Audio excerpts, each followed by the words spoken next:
प्रथमं शैलपुत्री च द्वितीयं ब्रह्मचारिणी तृतीयं चन्द्रघण्टेति कुष्माण्डेति चतुर्थकं पञ्चमं स्कन्दमातेति षष्ठं कात्यायनीति च सप्तमं कालरात्रीति महागौरीति अष्टमं नवमं सिद्धिदात्रीति च नवदुर्गाः प्रकीर्तितः उक्तान्येतानि नामानि ब्रह्मणैव महात्मना।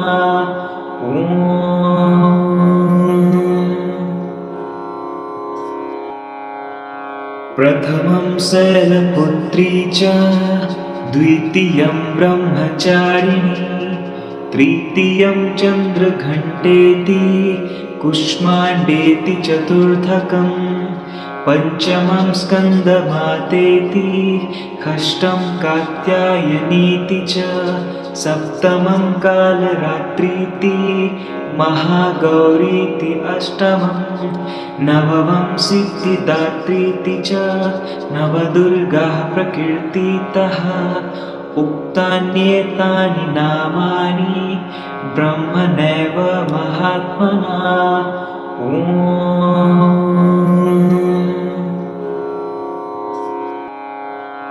प्रथमं शैलपुत्री च द्वितीयं ब्रह्मचारिणी तृतीयं चन्द्रघण्टेति कुष्माण्डेति चतुर्थकं पञ्चमं स्कन्दमातेति षष्ठं कात्यायनीति च सप्तमं कालरात्रीति महागौरीति अष्टमं नवमं सिद्धिदात्रीति च नवदुर्गाः प्रकीर्तितः उक्तान्येतानि नामानि ब्रह्मणैव महात्मना।